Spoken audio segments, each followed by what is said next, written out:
కర్ణాటక రాజకీయాలు వేగంగా మారిపోతున్నాయి. అధికార మార్పు అంశం ఊపందుకున్న వేళ కీలక పరిణామాలు చోటు చేసుకుంటున్నాయి.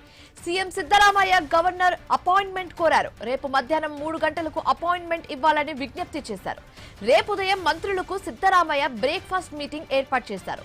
ఈ కార్యక్రమానికి డీకే శివకుమార్ హాజరు కాబోతున్నట్లుగా తెలుస్తుంది. బ్రేక్ఫాస్ట్ మీటింగ్ తర్వాత గవర్నర్ ను కలిసి రాజీనామా లేఖ అందించబోతున్నట్లుగా సమాచారం.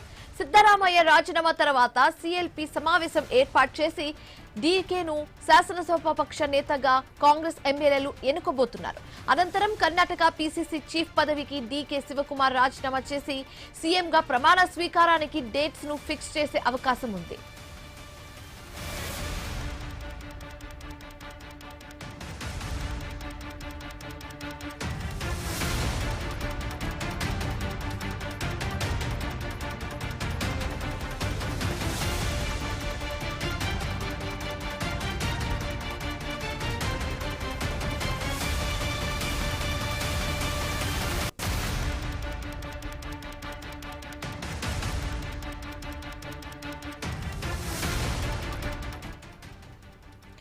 కర్ణాటక రాజకీయాలు వేగంగా మారిపోతున్నాయి. అధికార మార్పు అంశం ఊపందుకున్న వేళ కీలక పరిణామాలు చోటు చేసుకుంటున్నాయి.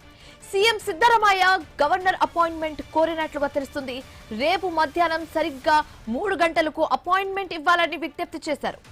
రేపు ఉదయం మంత్రులకు సిద్ధరామయ్య బ్రేక్ఫాస్ట్ మీటింగ్ అరేంజ్ చేశారు. ఈ కార్యక్రమానికి డీకే శివకుమార్ హాజరు కాబోతున్నట్లుగా తెలుస్తుంది. సో బ్రేక్ఫాస్ట్ మీటింగ్ తర్వాత గవర్నర్ ను కలిసి రాజీనామా లేఖ అందించబోతున్నట్లుగా సమాచారం. సిద్ధరామయ్య రాజీనామా తర్వాత సీఎల్పీ సమావేశం ఏర్పాటు చేసి డీకేను శాసనసభాపక్ష నేతగా కాంగ్రెస్ ఎమ్మెల్యేలు ఎన్నుకోబోతున్నారు. ఆ తర్వాత కర్ణాటక పీసీసీ చీఫ్ పదవికి డీకే శివకుమార్ రాజీనామా చేసి సీఎంగా ప్రమాణ స్వీకారానికి డేట్స్ ను ఫిక్స్ చేసే అవకాశం ఉంది.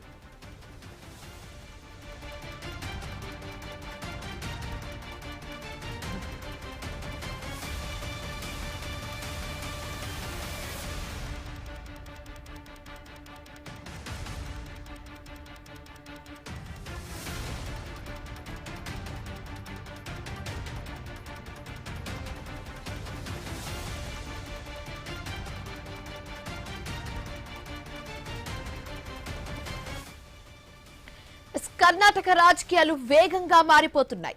అధికార మార్పు అంశం ఊపందుకున్న వేళ కీలక పరిణామాలు చోటు చేసుకుంటున్నాయి. సీఎం సిద్ధరామయ్య గవర్నర్ అపాయింట్మెంట్ ని కోరినట్లుగా తెలుస్తుంది. రేపు మధ్యాహ్నం సరిగ్గా 3 గంటలకు అపాయింట్మెంట్ ఇవ్వాలని విజ్ఞప్తి చేశారు. ఇదే అంశానికి సంబంధించి మరింత తాజా సమాచారం మా కరెస్పాండెంట్ ఏవై స్వామి ఫోన్ ఇన్ ద్వారా అందిస్తారు. స్వామి, కర్ణాటక రాజకీయాలు చాలా చకచకగా ముందుకు సాగుతున్నట్లుగా కనిపిస్తుంది. రేపు యాక్చువల్ గా మార్నింగ్ బ్రేక్ఫాస్ట్ మీటింగ్ ఉంది అని ఇప్పటి వరకు మనం ట్రాక్ చేసాం ఆ డీటెయిల్స్ అన్నిటినీ.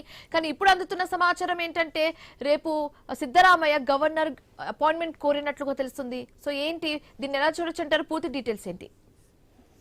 శివాని, కర్ణాటకలో రాజకీయ పరిణామాలు వేగంగా మారిపోతున్నాయి. ఇప్పటికీ అక్కడ పార్టీకి అంతవైపు కాంగ్రెస్ పార్టీలో ఒకవైపు వారికి సంబంధించినటువంటి ఇద్దరు ముఖ్యమంత్రి అభ్యర్థులు గతంలో ఉండడంతో కూడా డీకే శివకుమార్ వర్గాన్ని, అదేవిధంగా ఇటు సిద్ధరామయ్య వర్గాన్ని అందరిని కూడా బ్యాలెన్స్ చేస్తూ సిద్ధరామయ్య సీనియర్ కావడంతో కూడా ఆయనకు ముఖ్యమంత్రి పదవి వరించింది. పార్టీ కూడా ఆయన కొంత క్రౌడ్ పుల్లరు, మాస్ నాయకుడు కాబట్టి ఆయనకే కాంగ్రెస్ పార్టీ అప్పుడు ఆ ప్రభుత్వాన్ని ఏర్పాటు చేసే సమయంలో డీకే శివకుమార్ ని బుజ్జగించి ఇద్దరికి చెరిసగం టర్మ్ ముఖ్యమంత్రికి ఇవ్వాలని చెప్పేసి ఒకవైపు ఒప్పందం చేసుకున్నారు. కానీ గత సెప్టెంబర్ లోనే అతన్ని ముఖ్యమంత్రి చేస్తారని తాను అనుకున్నప్పటికీ కూడా అనూహ్య పరిస్థితులు అది కార్యరూపం దాల్చలేదు. ఇటీవల పరిణామాల నేపథ్యంలో 5 రాష్ట్రాల అసెంబ్లీ ఎలక్షన్స్ ముగిశాయి. ఒకవైపు కేరళలో కూడా కాంగ్రెస్ ప్రభుత్వం వచ్చింది. తమిళనాడులో కాంగ్రెస్ భాగస్వామ్యంతో ప్రభుత్వం ఏర్పడ్డది.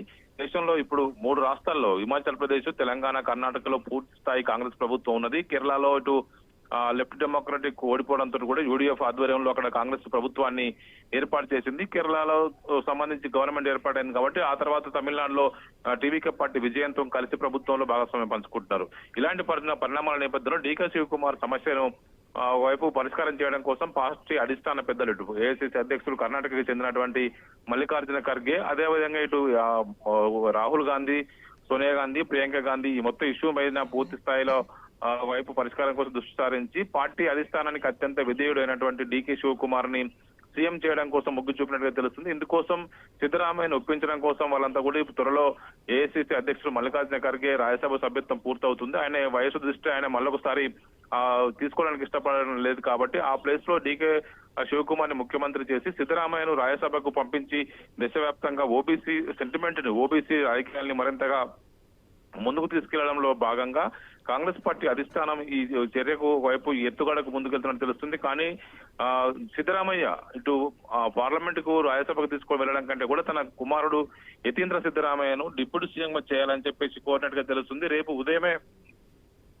వీరికి సంబంధించినటువంటి ఒక బ్రేక్ఫాస్ట్ మీటింగ్ ఉంది. ఈ సమావేశానికి డీకే శివకుమార్ కూడా వస్తారని చెప్పేసి అంతా భావిస్తున్నారు. ఇలాంటి పరిస్థితుల్లో రేపు మధ్యాహ్నం 3 గంటలకు సిద్ధరామయ్య గవర్నర్ తావర్చంద్ గెహ్లాట్ ని కలిసి రాజీనామా పత్రాన్ని సమర్పిస్తారని తెలుస్తుంది. ఆ తర్వాత వెంటనే డీకే శివకుమార్ కూడా ముఖ్యమంత్రిగా పదవి బాధ్యతలు చేపట్టబోతున్నారు తెలుస్తుంది. ఇప్పటికే డీకే శివకుమార్ వర్గీయులంతా కూడా ఆనందోత్సవాలతో బాణసంచా కాల్చుకొని స్వీట్లు పంచుకుంటున్నారు. ఆయనకు మద్దతుగా కర్ణాటకలో వివిధ మఠాలకు సంబంధించినటువంటి స్వామీజీలంతా కూడా ఆయనకు మద్దతుగా కాంగ్రెస్ పార్టీ అధిష్టానానికి ఈయనను సీఎం చేయాలని చెప్పి సూచించినట్టుగా కూడా తెలుస్తోంది శివాని.